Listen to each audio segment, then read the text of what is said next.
Alors sur ce mois d'août, est-ce que les taux augmentent? Est-ce qu'ils se stabilisent ou est-ce qu'ils baissent? Vous verrez, c'est un petit peu tout ça finalement qu'on va découvrir dans cette vidéo. C'est parti. Bonjour, c'est Jean-Yves Toul de Meilleur Taux, courtier en prêt immobilier à Saint-Sébastien-sur-Loire. Aujourd'hui, on va s'intéresser sur les taux pratiqués du mois d'août. Et vous verrez sur le papier, comme vous voyez s'afficher derrière moi, sur 25, 20 et 15 ans, on pourrait considérer que les taux se stabilisent. Ce qui est vrai. Néanmoins, c'est un peu plus nuancé que ça.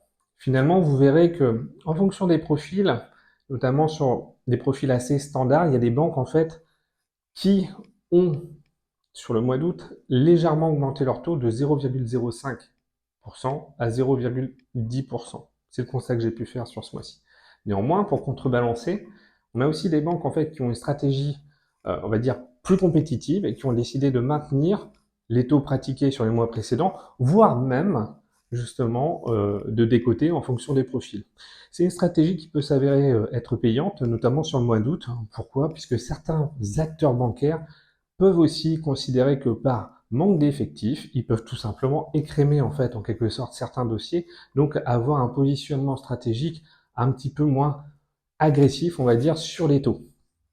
Autre point, celui-là est très important, sur le mois d'août, j'ai également pu constater que, en minorité bien évidemment, mais certaines cautions étaient un petit peu moins enclins à octroyer justement leur accord pour finaliser les crédits. C'est en minorité, ça dépend des situations, mais comme s'il y avait eu un petit durcissement à ce niveau-là également, mais généralement, c'est assez concordant avec la période estivale et notamment avec le mois d'août et ce manque d'effectifs bancaires.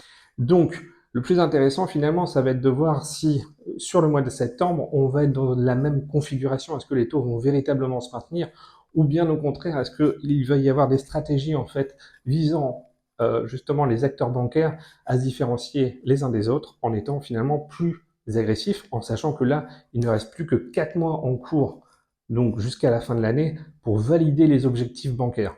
Donc ça va être très intéressant de voir ce qui va se passer. Donc n'hésitez pas à me contacter, mes coordonnées s'affichent en bas de l'écran. Si vous avez un projet immobilier, c'est le moment d'en parler. Je reste à votre disposition et je vous souhaite une excellente journée. À très bientôt.